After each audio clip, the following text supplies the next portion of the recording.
Hey everyone, Brian here with So Wizard, and welcome to the end of week 1 of 32 Nights of Horror. We started the week in the middle, so it was unfortunately a shorter week, but I do think we had some great possession movies to start off this entire project.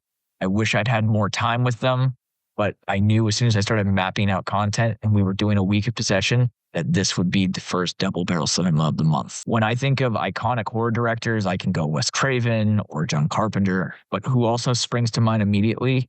Sam Raimi. Sam is one of those directors whose DNA is in every frame of modern horror. With The Evil Dead in 81, he proved what sheer willpower and creativity could do. And what Dragged Me to Hell nearly 30 years later, he showed he hadn't lost his skills. In fact, he'd only sharpened it with time. Watch these back to back and you get the full picture of a filmmaker who never stopped loving the genre that made him. Kick things off with The Evil Dead. And The Evil Dead isn't just a movie, it's a case study in what happens when a filmmaker refuses to compromise. $350,000, a cabin in Tennessee, friends pulling double duty as cast and crew. Out of that, Raimi created one of the most intense, inventive horror films of its time. To film lovers, it's the energy that's irresistible. Every shot feels alive, almost like the camera itself is possessed. And that's because Sam and his crew were literally strapping cameras to 2x4s, dragging them through the woods, inventing a language for movement that audiences had never seen before. And for film nerds like me and you, it's a lesson in resourcefulness. The gore effects weren't just about money at all. They were about what would read on film. Corn syrup, latex, stop motion, whatever sold the illusion. And that raw creativity is what makes The Evil Dead feel dangerous even now. I would recommend it over even the 2013 reboot, which everyone praises for its gore. Fast forward to 2009. Raimi's already conquered Hollywood with Spider-Man, but he's a bit burned out after Spider-Man 3 underperformed and he fought with the studio. He could have stayed in blockbuster territory forever. Instead, he comes back to horror with Drag Me to Hell, and that alone tells you how much he respects this genre. This film is Sam's slaybook in perfect form.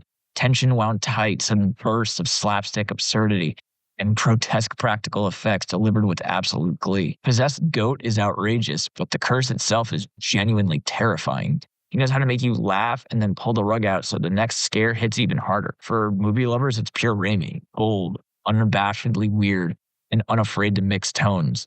For filmmakers, it's a masterclass of pacing. Every scare has rhythm, every gag is timed like music. In the ending, it doesn't flinch. What he promised hell, he follows through. Put these two movies together and you see the entire arc of a director. The Evil Dead is the hungry new kid on the block inventing the rules as he goes, and Drag Me to Hell is the seasoned pro showing he never abandoned those instincts, just refined them. For fans, it's like seeing your favorite band's first garage demo followed by their stadium tour. Same DNA, same energy, just a different level of polish. It's a reminder that creativity doesn't scale with budget, it scales with vision. That's what makes these double features essential. It's not just two horror movies, it's a conversation across decades between a filmmaker and the genre that made him. That's going to close out week 1 of 32 Nights of Horror. And we're moving from Raimi's Cursed Woods to two of my favorite directors, as next week I will say we are doing creature features. And the double feature I have for that takes two absolute iconic practical effects monsters, puts them together. What are your favorite possession movies? Did I miss one? Is there something that I should have swapped out for? Leave me a comment below and let me know. And we'll see you next week.